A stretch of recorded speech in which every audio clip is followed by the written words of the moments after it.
अल्लाह, खुदा, ईश आदि नाम एक ही शक्ति के हैं। वो कैसा है, कहां है, कैसे मिलता है, किसने देखा है? ये प्रश्नवाचक चिन्ह पूर्ण रूप से हटाने के लिए अवश्य सुनिए जगत गुरु तत्वदर्शी संत रामपाल जी महाराज के अमृत वचन, सर्व पवित्र धर्मों के पवित्र शास्त्रों के आधार पर। कर जोरों विनती करूं, धरूं चरण पर शीश। गुरु राम देवानंद जी महाराज ने दियो नाम बख्शीश। कोटि कोटि सिजदा करूं, कोटि कोटि प्रणाम। चरण कमल में राखियो मैं बांधी जाम गुलाम। अब गुण किए तो बहुत किए, करत न मानी और। बावे बंदा बख्श दियो, बावे गर्दन उतार। अब गुण मेरे बाप जी बख्शो गरीब नवाज। जो मैं पूत कपूत हूँ, बोर पिता को लाज। मैं अपराधी जन्म का, मैं अपराधी जन्म का, नक्सक बड़े विकार। तुम दाता दुखी भंजना, मेरी करो संवार।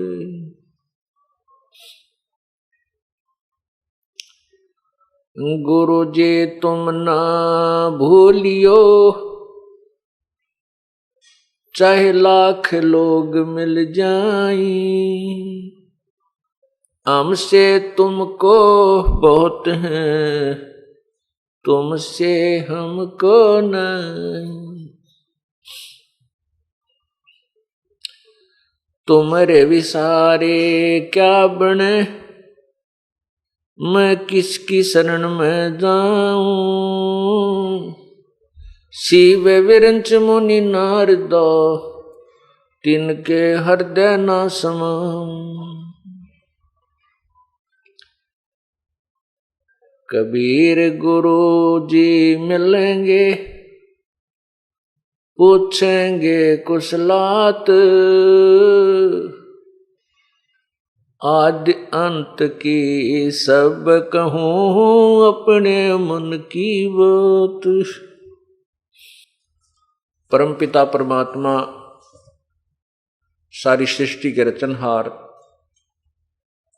कुल मालिक कबीर बंदी छोड़ जी की असीम कृपा से ये 5 दिवसीय संत समागम सत्संग 14 जून सन 2008 को कल प्रारंभ हुआ।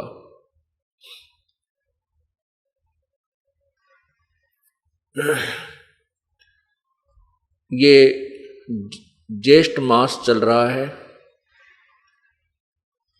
ज्येष्ठ सुदी पूर्णमासी को पूर्ण परमात्मा अपने निज धाम रत धाम सतलोक से चल कर आए थे और यहाँ एक शिशु रूप धारण करके लीला की थी। उस उपलक्ष्य में ये समागम हो रहा है। कारण कुछ भी हो, उद्देश्य परमात्मा की महिमा को उसकी पुण्य आत्माओं तक पहुंचाना ही सत्संग का मूल उद्देश्य होता है।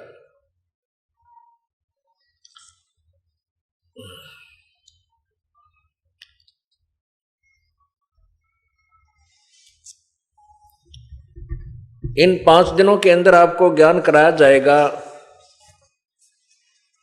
कि परमात्मा कौन है, कहां रहता है, कैसा है, परमात्मा की क्या सचीची है, वो साकार है या निराकार है, ये पूर्ण रूप से आपको प्रमाणों सहित बताया जाएगा।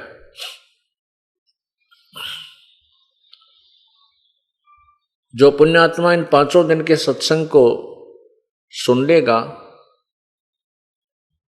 उसको पूर्ण ज्ञान हो जाएगा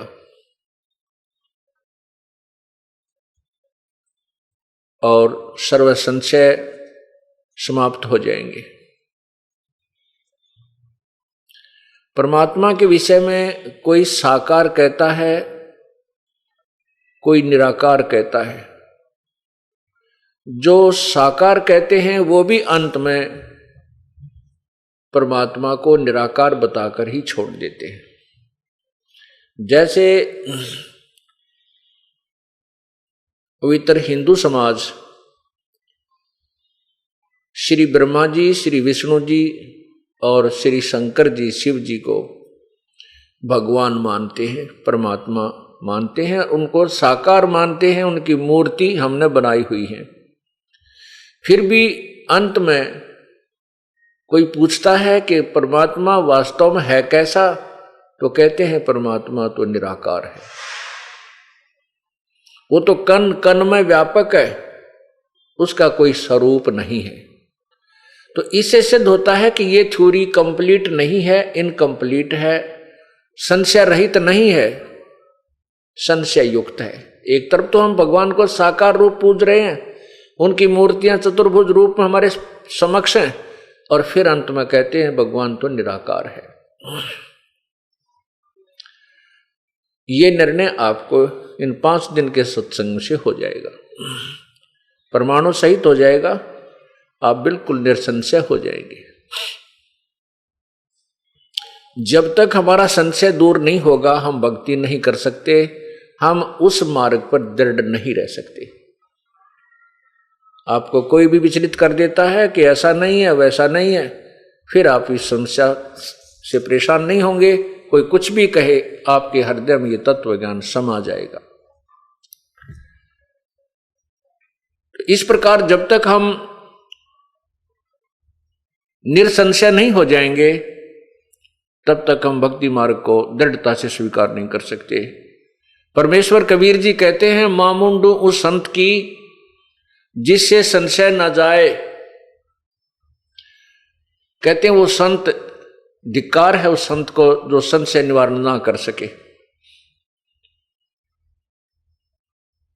तत्व ज्ञान एक ऐसा ज्ञान है जिससे सब संशय समाप्त हो जाते हैं। परमेश्वर कहते हैं, कबीर और ज्ञान सब ज्ञानड़ी, कबीर ज्ञान सो ज्ञान, जैसे गोला तोब का करता चले मैदान। ये तत्व ज्ञान जो 5 दिन में आपको बताया जाएगा, ये तोब का गोला है और ये आपके सर्व संशयों को समाप्त कर देगा। इस तत्व ज्ञान से जब आप अन्य संतों के ज्ञान की तुलना करोगे, ऋषि महर्षियों के ज्ञान की तुलना करोगे, वो सब साफ हो जाएंगे और आप स्वयं पहचान सकोगे कि वास्तव में परमात्मा कैसा है और आज तक हमें कैसा ज्ञान प्राप्त हुआ है। आज हम जिस सत्संग को प्रारंभ करने जा रहे हैं वो है परमात्मा, पूर्ण परमात्मा का इस पृथ्वी पर आगमन।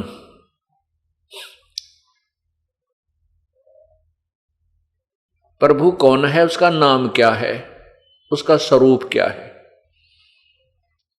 परमात्मा साकार है, उसका स्वरूप मनुष्य सदृश है। परमात्मा की जो शक्ति है, परमात्मा की जो पावर है, वो निराकार है। परमात्मा जहां भी रहता है उसकी निराकार शक्ति उन्हीं के शरीर से बाहर आ रही होती है और उन्हीं के आदेश से वह सर्व कंट्रोल करती है, सारे समाज सर्व संसार को व्यवस्थित रखती है। ये तत्व ज्ञान का सिद्धांत जो मैं आपको बता रहा हूं। जैसे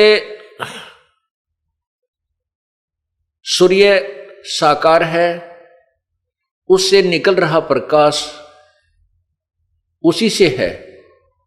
सूर्य प्रकाशमान है, स्वप्रकाशित है, सूर्य साकार है। और उसके अंदर से निकल रहा जो ताप है, गर्मी है, उष्णता, वो निराकार है, वो गुप्त काम कर रही है। इसी प्रकार परमात्मा साकार है, परमात्मा का शरीर तेजोमय है, प्रकाशमान है प्रभु। वैसे तो सभी देवों का शरीर भी प्रकाशमान है, सब प्रकाशित है, सभी साकार है। निराकार शक्ति कैसे काम, जैसे उनके शरीरों में अंतर है, पावर में अंतर है। जैसे एक 25 वाट का बल्ब होता है, एक 60 वाट का बल्ब होता है, एक 100 वाट का बल्ब होता है, और एक 1000 वाट का, और फिर सूर्य उदय हो जाए, ये सभी प्रकाशमान हैं। ट्यूब बल्ब भी प्रकाशमान है, जो 25 वाट का है वो प्रकाशमान है, 60 वाट का वो भी 100 प्रकाशित है। इसी प्रकार सभी देवों के शरीर प्रकाशमान है। ब्रह्मा जी, श्री ब्रह्मा जी, श्री विष्णु जी, श्री शिव जी का भी शरीर प्रकाशमान है, साकार है, मनुष्य सदृश है। इन भगवानों में यह शक्ति होती है कि इनके 4 हाथ हैं, ये चतुर्भुज कहलाते हैं तीनों भगवान। और ये चाहें तो 2 हाथ भी रख सकते हैं, ये इनके पास एक पावर है। जब चाहें ये अपने शक्ति से 4 हाथ भी बना सकते हैं। इनसे ऊपर एक शक्ति है जो इनके पिताजी हैं ब्रह्मा विष्णु महेश के, वो ज्योति निरंजन ब्रह्म है, जिनको क्षर पुरुष भी कहते हैं। वो भी साकार हैं, उनकी 1000 भुजा है, उनका प्रकाश इनके शरीर से कई गुना ज्यादा है। और शक्ति दुर्गा जो ब्रह्मा विष्णु महेश जी की माता जी हैं, इनका भी प्रकाशमान शरीर है और ये भी साकार है। इनका स्त्री स्वरूप है, नर आकार है, क्योंकि मानव आकार ही माना जाता है स्त्री या पुरुष का। इनकी दुर्गा की 8 भुजाएं हैं, ये चाहे तो 2 भुजाएं भी रख सकती है, जब चाहे ये 8 भुजाओं को भी फैला सकती है, विस्तार कर सकती है। ये सिद्धि होती है जो इनके पास उपलब्ध है। ब्रह्म जो है ये 21 ब्रह्मांड का भगवान है, 21 ब्रह्मांड का भगवान है। इसका शरीर भी प्रकाशमान है, शव प्रकाशित है। ब्रह्म से ऊपर परब्रह्म जिसको अक्षर पुरुष कहते हैं, वो भी सौ प्रकाशित है, मनुष्य सदृश शरीर है। उसका शरीर का प्रकाश इस ब्रह्म से अधिक है। और वो अक्षर पुरुष 7 शंख ब्रह्मांड का प्रभु है, स्वामी है, भगवान है। परब्रह्म से ऊपर एक पूर्ण ब्रह्म है, पूर्ण ब्रह्म, वो भी मनुष्य सदृश शरीर युक्त है, तेजोमय शरीर है। उस परमात्मा का यानी पूर्ण ब्रह्म का, परम अक्षर ब्रह्म का शरीर जो है वो इन सब से ज्यादा प्रकाशमान है। उस पूर्ण परमात्मा को सत्य पुरुष भी कहते हैं।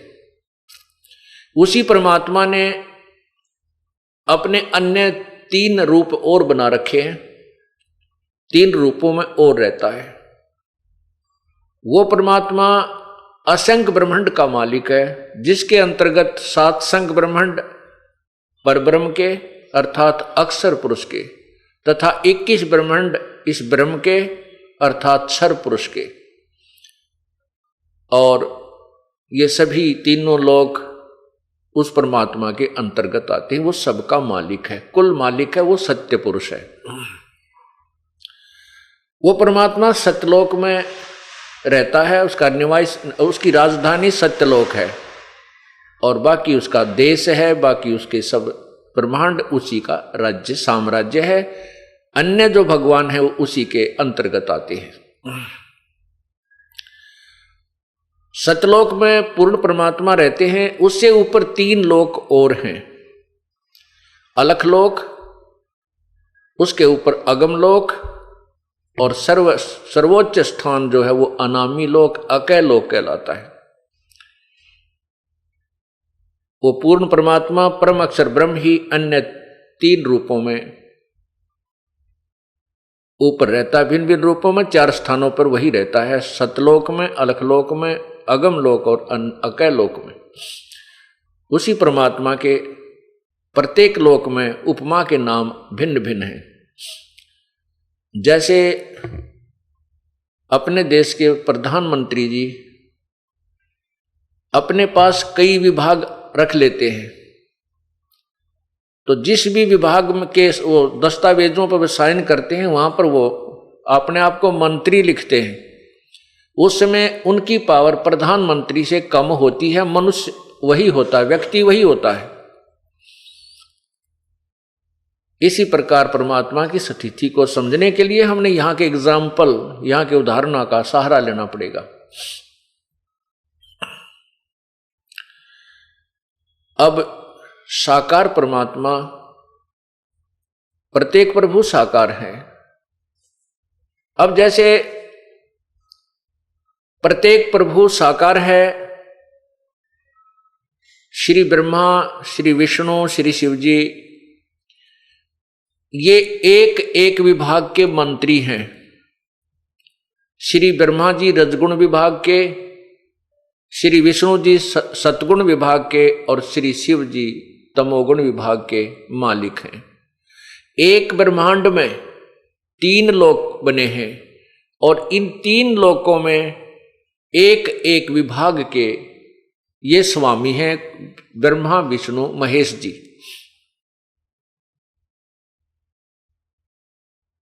और ऐसे ऐसे असंख्य ब्रह्मांडों का मालिक है पूर्ण परमात्मा, परम अक्षर ब्रह्म। प्रत्येक प्रभु की पावर है, प्रत्येक परमात्मा साकार है और उनकी शक्ति निराकार है।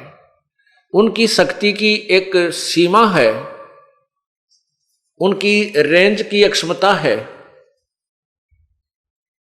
उनसे निकल रही जो रेंज है उसकी अपनी अपनी सीमाएं हैं, उससे बाहर काम नहीं करती। जैसे मोबाइल टावर लगा हुआ होता है, उसकी सीमा फिक्स कर दी जाती है। वह उसके अंतर्गत जब मोबाइल फोन आ जाता है तो उस टावर के अंतर्गत वो कार्य करना शुरू कर देता है।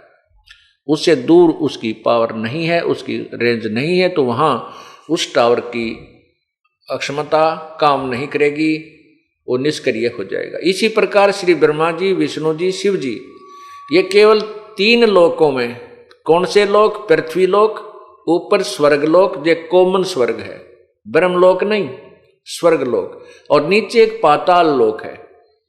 इन 3 लोकों में एक एक विभाग के रजगुण ब्रह्मा जी, विष्णु सतगुण विष्णु जी, तमगुण शिव जी, ये एक एक विभाग के भगवान हैं, यानी मालिक है, स्वामी।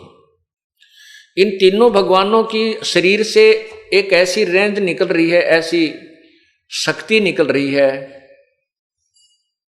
जो यहां उनके अंतर्गत रहने वाले इन प्राणियों को प्रभावित करती है।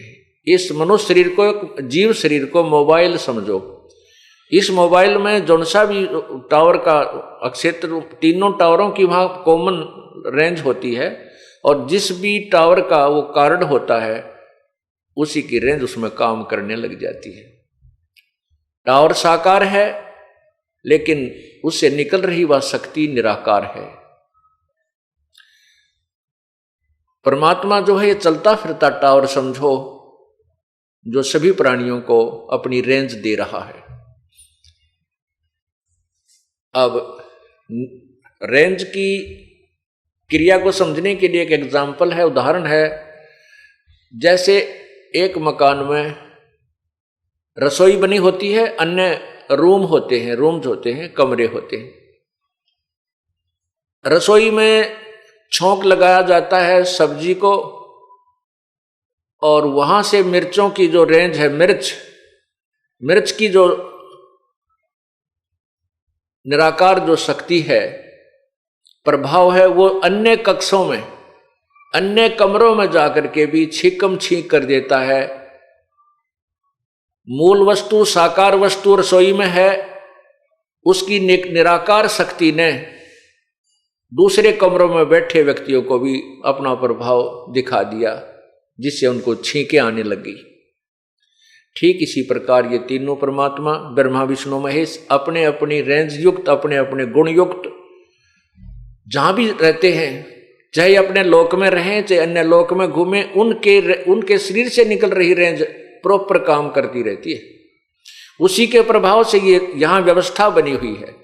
श्री ब्रह्मा जी के रजगुण निकल रही उसकी रजगुण रेंज से यहां प्राणी उत्तेजित होते हैं, संतान उत्पत्ति करने के लिए विवश हो जाते हैं। ये जीव के बस की बात नहीं है, ये तो एक कठपुतली है, एक यंत्र है, और इन भगवानों की पावरों से ये चलता रहता है। ये कोई यहां पर ये जीव विवश है, संतान उत्पत्ति अवश्य करेगा, ये इसके बस की बात नहीं है। कारण क्या है, इसके पीछे ऐसा हमें क्यों विवश किया जा रहा है, ये इस 5 दिन के सत्संग में आपका क्लियर समझ में आ जाएगा, आपको स्पष्ट हो जाएगा। दूसरे भगवान विष्णु जी हैं, सतगुण युक्त हैं। सतगुण के प्रभाव से हम एक दूसरे के साथ प्रेम करते हैं, जैसे भाई बहन का प्यार, माँ बेटा का प्यार, पिता पुत्र का प्यार, रिश्तेदारी में लगाव, और संपत्ति में मोह। ये जो मोह है, जो सतीथी हमें यहाँ पर टिकाए रखता है, सतीथी बनाए रखता है, ये भगवान विष्णु जी के सतोगुण का प्रभाव है। जैसे हम अपने पुत्रों से, अपनी पत्नी से, अपनी संपत्ति से कितना लगाव रखते हैं, ये हमारे बस की बात नहीं है, ये जीव के बस की बात नहीं है, क्योंकि जीव एक यंत्र है, एक मशीन है, और ये इसीलिए इसी अकॉर्डिंग बनाया गया है, इसी की व्यवस्था ऐसी की गई है कि ये रेंज इसमें काम करें पूर्ण रूप से, ये शक्ति काम करे अपनी अपनी रेंज के आधार पर। तो इस प्रकार भगवान विष्णु जी के सतोगुण से ये प्राणी इस संसार में इतना जबरदस्त मोहित रहता है, संपत्ति के लिए चिपका रहता है, अपने पुत्रों की, माता पिता का आपस में जो प्रेम है ये बना रहता है, जिससे यहाँ एक व्यवस्था बनी रहती है।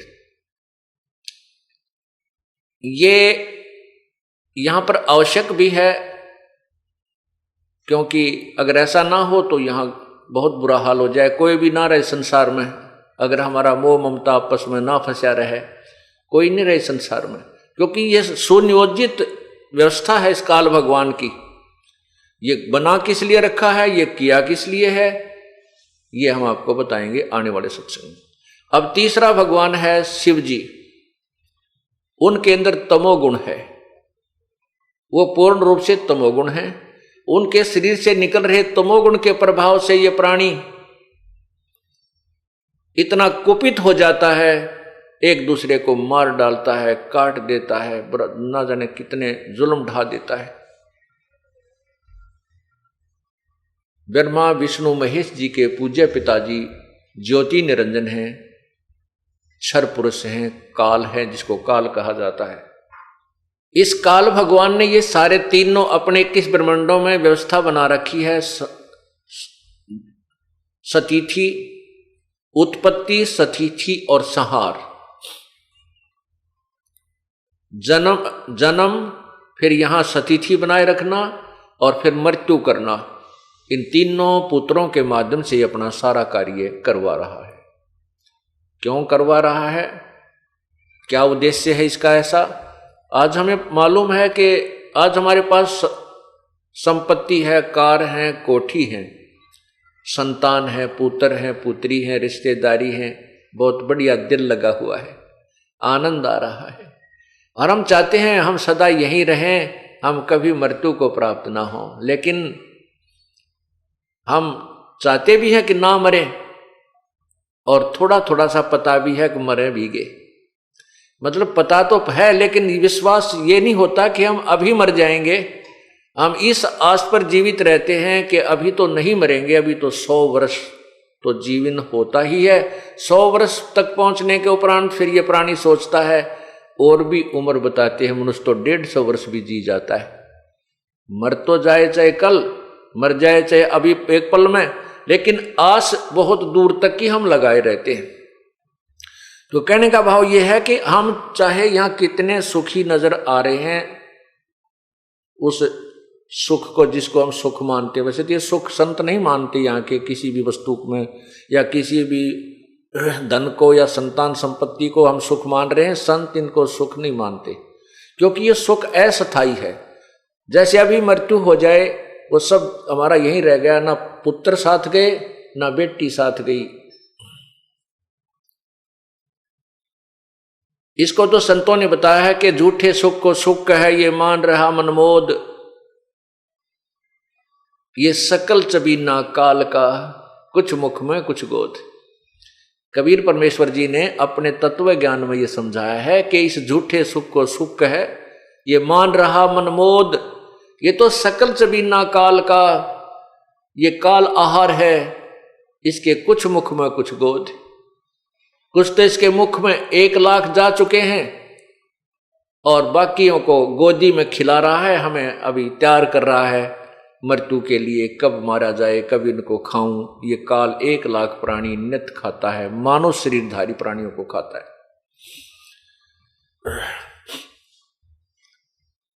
अब जैसे हम यहां पर नहीं चाहते कि मरे, परमात्मा जब हमारी मृत्यु करता है वो अपनी शक्ति का पावर करता है। यानी शंकर भगवान को ड्यूटी दे रखी है, उसके अंदर एक गुण भर दिया है तमोगुण, वो हमारा संहार करता है, बाई फोर्स करता है, जबरदस्ती करता है। हम मर के कति राजी को नहीं, कति प्रसन्न नहीं है। ऐसा क्यों है? हमें ये मालूम है कि यहां ना कोई रहा ना रहेगा, और फिर भी हम मरना नहीं चाहते, क्योंकि ये हमें अच्छा नहीं लगता और अच्छा है भी नहीं। जब हमारी मृत्यु होनी है और उसका कोई निश्चित समय भी को नहीं, आज मर जाए या कल मर जाए, 1 पल के बाद 1 सेकंड में एक्सीडेंट में मृत्यु हो जाती है। जो व्यक्ति घर से निकला, गाड़ी में सफर कर रहा है या अपनी गाड़ी ले रखी है और जा रहा है किसी उद्देश्य से, उसके मन में सैकड़ों कल्पनाएं होती हैं, इच्छाएं होती हैं, वहां जाऊंगा, वहां से ये करके आऊंगा, और पता नहीं वापस आएगा कि नहीं आएगा। और फिर भी हम इस भूल भुलैया में उलझे रहते हैं। ये हम नहीं, ये काल भगवान ने हमें इतना विवश कर रखा है कि हमारे कोई चारा नहीं है। हम देखते हैं कि वो एक्सीडेंट में एक ही परिवार के 2 सदस्य मर गए बेचारे। कुछ दिन हम दुख मानते हैं अगर कोई निजी व्यक्ति हमारे आसपास का या घर का सदस्य चला जाता है, बाद में फिर हम विवश हैं, हम भी फिर उसी सफर पर चल रहे होते हैं। ये हमारी व्यवस्था है, बस की बात नहीं। तो हम नहीं मरना चाहते। क्यों नहीं चाहते? जब पता है कि हमारी मृत्यु निश्चित है और ये संसार छोड़ के जाना पड़ेगा, फिर भी यहां से मोह नहीं हटता। ये तो आपको बता दिया कि हमारे आपके बस की बात नहीं है। ये तो इन तीनों गुणों का प्रेशर इतना है, ये आपके और हमारे बस की बात नहीं। हाँ, इसको खत्म करने के लिए, इसको निष्क्रिय करने के लिए इनसे सुप्रीम पावर, एक पूर्ण परमात्मा की भक्ति, एक ऐसा ट्रीटमेंट है, उसके करने से फिर इनकी रेंज निष्क्रिय, इनकी जो पावर है ये निष्क्रिय हो जाएगी, इनका प्रभाव समाप्त हो जाएगा। तब हम यहां से निकल सकते हैं। उसका एक ट्रीटमेंट है, अर्थात वो एक उपासना है, वो साधना है, वो हमने करनी पड़ेगी, वो श्रद्धा के साथ करनी पड़ेगी। तब हम इनके जो प्रभाव से बच सकेंगे। अब हम क्यों नहीं मरना चाहते? क्योंकि हमें अच्छा नहीं लगता। क्यों? हम सतलोक में रहते थे, हम सत्यलोक में रहते थे, वहां मरते नहीं थे। सदा हम वहां पर अमर शरीर प्राप्त करके रहते थे। हमारे बच्चे थे, परिवार था, ठाठ से रह रहे थे, लेकिन हम अपनी नादानी, अपनी गलती के कारण इस काल के जाल में फंस गए। अब हमें वो स्वप्न याद आते हैं, वो हमारे अंदर, वो हमें याद है कि हम मरते नहीं थे, मरना नहीं चाहिए। लेकिन यहां का नियम है कि जो जन्म हुआ है उसकी मृत्यु अवश्य होगी। यहां ब्रह्मा विष्णु महेश जिनको हम भगवान मानकर पूजा करते थे, इनकी भी जन्म और मृत्यु होती है, ये भी अमर नहीं है। देवी भागवत 3 स्कंद अध्याय 4 और 5 में आपको दिखाएंगे। इसी सृष्टि रचना जब शुरू करेंगे आपको समझाने की, उसमें स्पष्ट लिखा है कि दुर्गा इन ब्रह्मा विष्णु महेश की माता है, ज्योति निरंजन ये ब्रह्म इनका पिता है, और ब्रह्मा विष्णु महेश तीनों स्वीकार करते हैं कि हमारा तो जन्म मृत्यु होता है, हम अविनाशी नहीं। अब हम सतलोक में वापस जाने की तैयारी कर रहे हैं, जहां पर ना कोई कष्ट है, ना कोई रोग है, ना कोई गर्मी है, ना कोई फ्लड आती है, ना कोई महामारी आती है, न कोई वहां पर अकाल गिरता है। वहां सदा सुख रहता है, सदा सुख, उसको सुख सागर कहते हैं। शंखों लहर मेर की उपज कहर नहीं जा कोई, दास गरीब अचल अविनाशी सुख का सागर सोई। शंखों लहर मेहर की उपजे कहर नहीं जा कोई। आप देखते हो यहां पर कई बार हृदय में इतनी दया भर जाती है, इतनी दया भर जाती है कि शत्रु भी शत्रु नजर नहीं आता, महसूस नहीं होता, उसके प्रति भी एक प्यार उमड़ आता है। क्यों झगड़ा करते हैं, किस लिए करते हैं, लेकिन वो रहती है अक्षण मात्र ही, कुछ ही देर के बाद वो लहर समाप्त हो जाती है, वो हिलोर चली जाती है, फिर वही अकड़, वही नो की नो गुस्सा, वही अंदर से बकवादें प्रारंभ हो जाती हैं। तो भगवान बताते हैं कि उस सतलोक में ऐसी मेहर की लहर शंखों पल पल यही निकलती हैं, वहां कहर की लहर नहीं है। शंखों लहर मेहर की उपज कहर नहीं जा कोई, दास गरीब अचल अविनाशी सुख का सागर सोई। वो सुख सागर है। जैसे समुद्र में, सागर में जब जहाज बीच में पहुंच जाता है, अन्य वस्तु नजर नहीं आती, केवल जल दिखाई देता है, सर्वत्र सागर ही होता है। इसी प्रकार वो परमात्मा का सतलोक सुख सागर है, सुख सागर, वहां सुख ही सुख है, सुख ही सुख है। जैसे पानी में, समुद्र में दूसरी चीज होती ही नहीं, ऐसे ही सतलोक में सुख के अतिरिक्त कोई वस्तु है ही नहीं, कोई और पीड़ादायक कोई भी वस्तु नहीं है, कोई भी पदार्थ नहीं है, और न ही कोई ऐसा जीव है। अब वो परमात्मा पूर्ण ब्रह्म, सारी सृष्टि का रचनहार, कुल मालिक, अपने लोक से चलकर इस काल ब्रह्म के 21 ब्रह्मंडों में आता है। वो किस लिए आता है, क्यों आता है, इसका एक सीधा सा उदाहरण तो ये बताएंगे। जैसे महाराजा होता है, उसके अंतर्गत सैकड़ों राजा हुआ करते थे, जो पूरी पृथ्वी का शासक होता था, जिसको चक्रवर्ती राजा कहते थे। वो अन्य स्थानों पर जाता था कि उस अक्षेत्र का, उस नगरी का राजा कोई अन्याय तो नहीं कर रहा, प्रजा को पीड़ित तो नहीं कर रहा है। अगर ऐसा वो कर रहा है तो उसको मैं फिर जनता को राहत दूंगा। एक तो उद्देश्य ये होता है। अब इसी प्रकार पूर्ण परमात्मा इस काल के ब्रह्मांडों में आता है। यहां की जनता जब हाहाकार मचा देती है, यहां के जीव तड़फने लगते हैं, तब वो परमात्मा या तो स्वयं आता है या फिर कोई अपना दास अपनी पावर युक्त अपनी कुछ पावर उसमें डालकर भेज देता है, अर्थात उसको कुछ शक्ति प्रदान करके भेजता है जो पुण्यात्माओं को सुख प्रदान करता है उसी प्रभु के आदेश और शक्ति से। अब वो परमात्मा पूर्ण ब्रह्म चारों युगों में आते हैं और यहाँ का जो राजा है, यहाँ 21 ब्रह्मांड का जो प्रभु है वो ब्रह्म है। पुण्यात्माओं, ये आपको तत्व ज्ञान ऐसा रटवा दूंगा, उंगलियां पे याद हो जाएंगे आपके, ये ब्रह्म के है, पर ब्रह्म क्या है, पूर्ण ब्रह्म क्या है, ब्रह्मा विष्णु महेश की कितनी पावर है। हमने ब्रह्मा विष्णु महेश को कभी बुरा नहीं कहा और ना ही ये बुरे हैं। हम तो ये कहते हैं कि तीनों देवा दिल में बसे ब्रह्मा विष्णु महेश और प्रथम इनकी वंदना पर सुन सतगुरु उपदेश।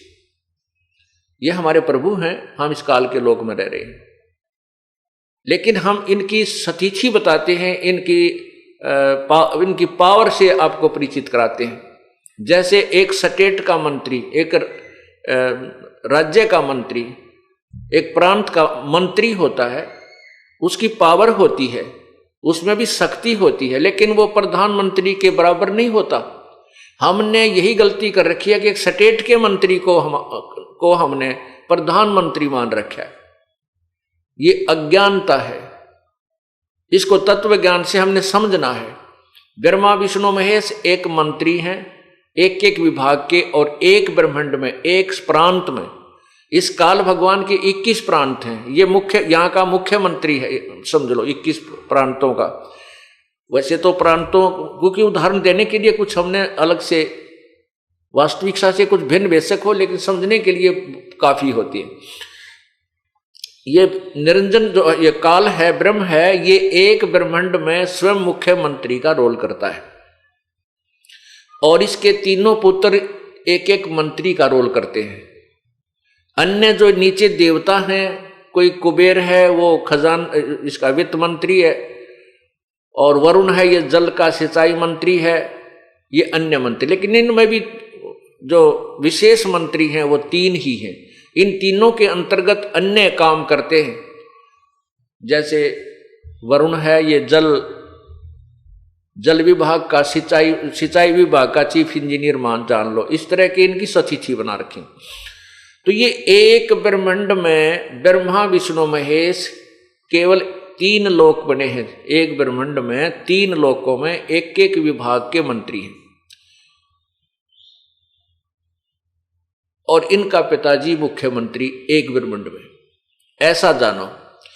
और इन ब्रह्म से ऊपर परब्रह्म, परब्रह्म से ऊपर एक पूर्ण ब्रह्म। पूर्ण ब्रह्म जो है वो सारी सब ब्रह्मांडों का मालिक है, कुल का मालिक है, उसको परम अक्षर ब्रह्म भी कहते हैं।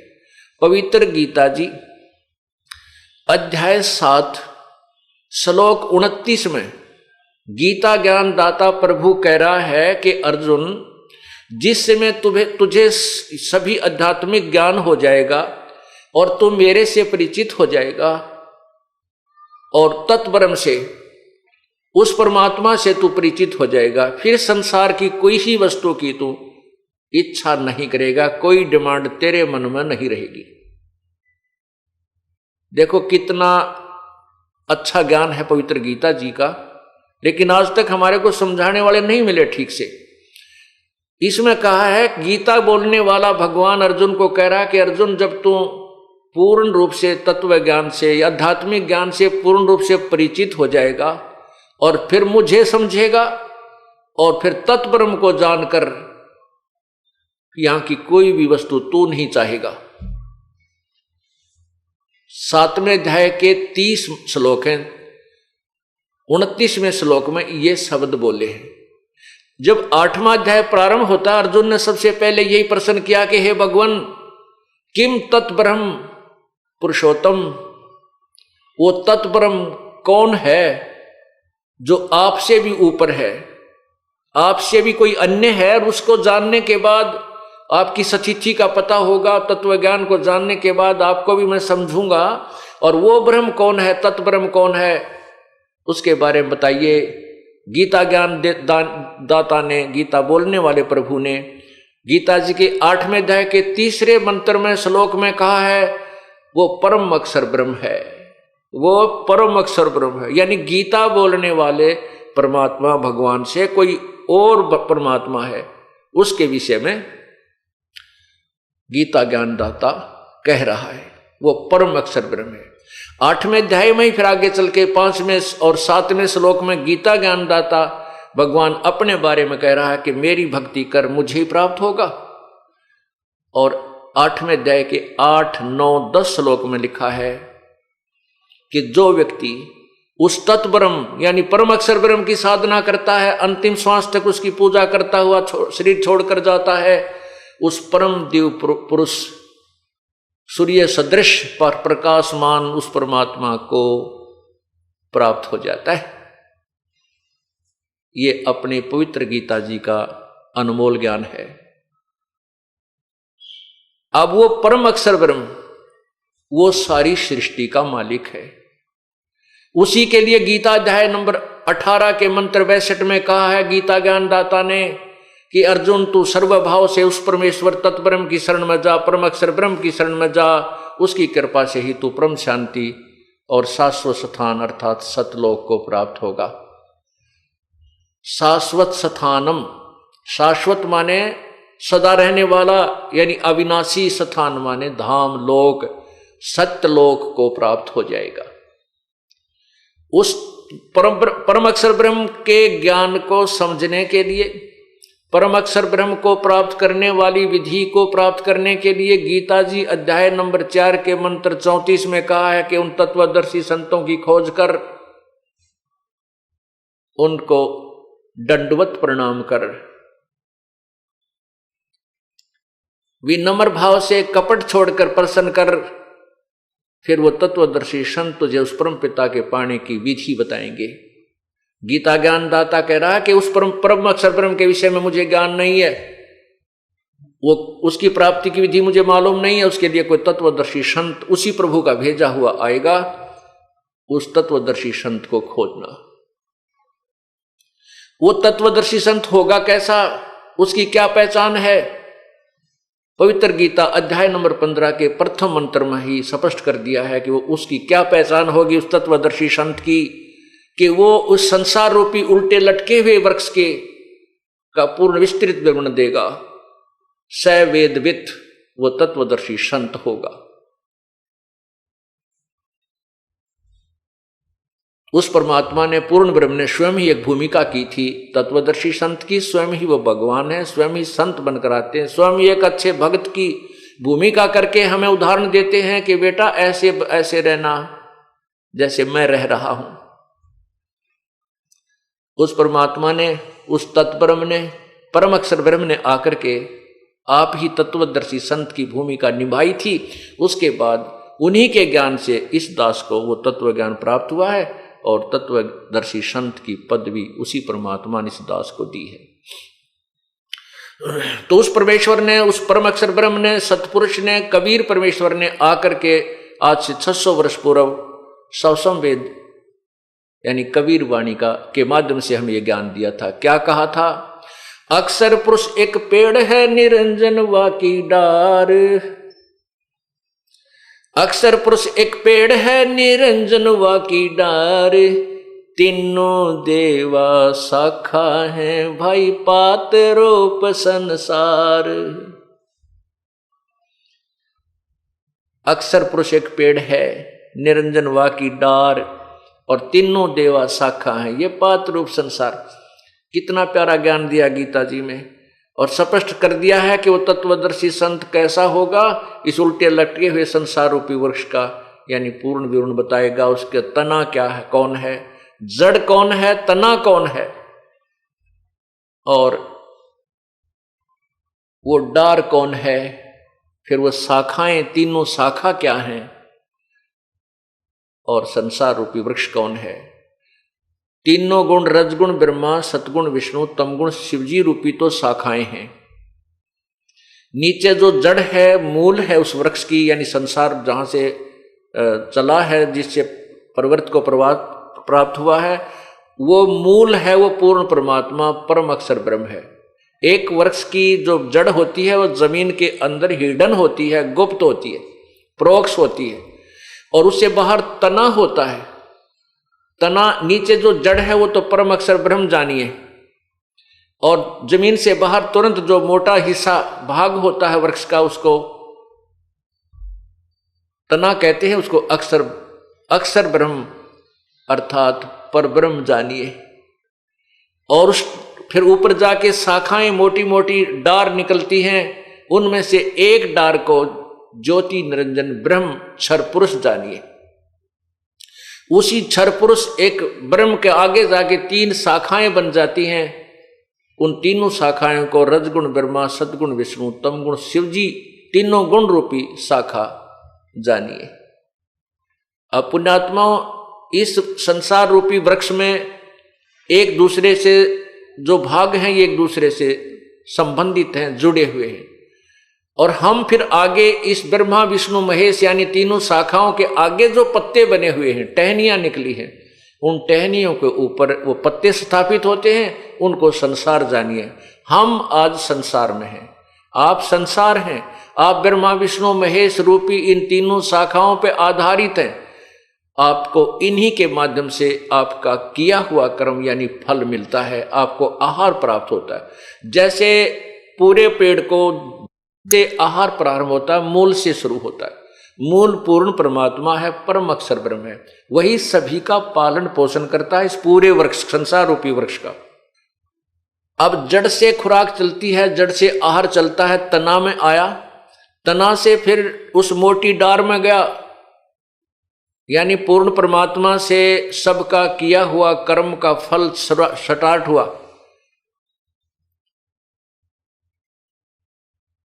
वो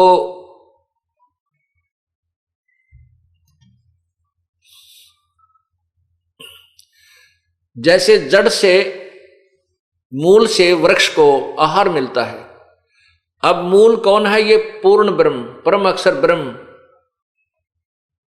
इससे सबको किया हुआ कर्म वहां से प्रारंभ होता है, तना में आता है यानी परब्रह्म के पास आया, परब्रह्म से फिर ब्रह्म के पास यानी डार में आया, डार से फिर वो खुराक आहार, मोटी डार से फिर तीनों शाखाओं में ब्रह्मा विष्णु महेश में आया, ब्रह्मा विष्णु महेश से आगे फिर हमें प्राप्त हुआ।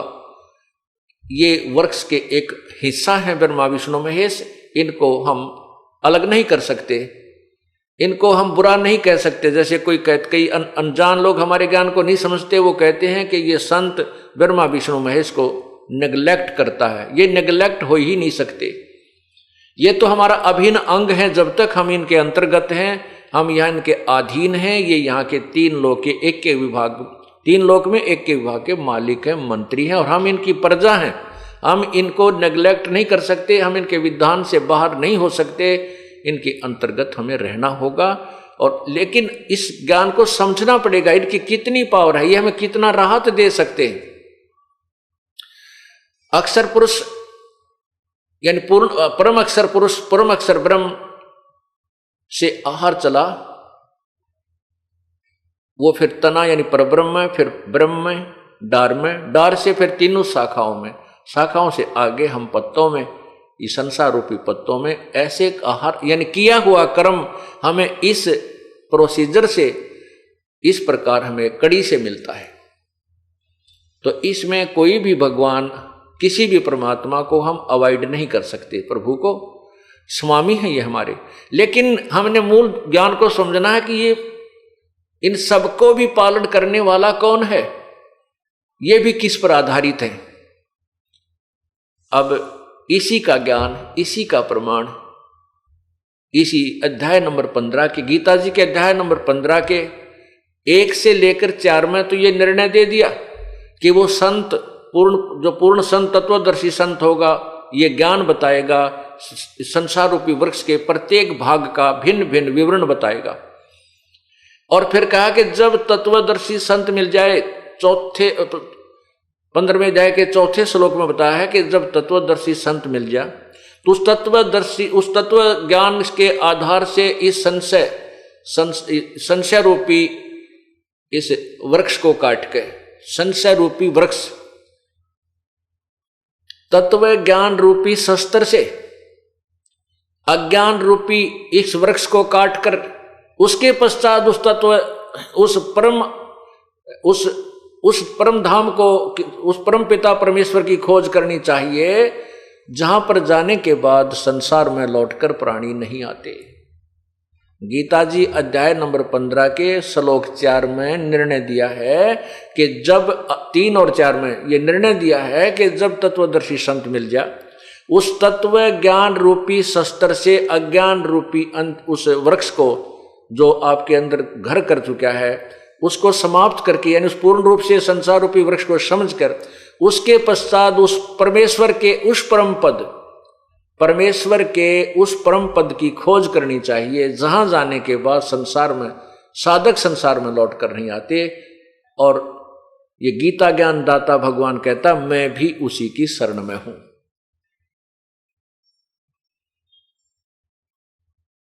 अब गीता ज्ञान दाता परमात्मा 4 अध्याय के 5वें श्लोक में कहता है कि अर्जुन तेरे और मेरे बहुत जन्म हो चुके हैं, तू नहीं जानता मैं जानता हूं। गीता जी अध्याय नंबर 2 के श्लोक 12 में कहा कि अर्जुन ऐसा नहीं है कि आप, हम और ये सैनिक पहले नहीं थे, या आगे फिर जन्म नहीं होगा, या हम वर्तमान में ही हैं। हम पहले भी थे, अब भी हैं, आगे भी आप और हम ये सभी जन्मते मरते रहेंगे। इसे सिद्ध हुआ कि गीता ज्ञान दाता प्रभु अविनाशी नहीं है, ये अविनाशी नहीं है। इसीलिए कह रहा है कि उसके पश्चात उस परम पद परमेश्वर की खोज करनी चाहिए, जहां जाने के बाद फिर संसार में साधक लौट कर नहीं आते, अर्थात उनको पूर्ण मोक्ष हो जाता है, उनका जन्म मृत्यु का झंझट सदा के लिए समाप्त हो जाता है।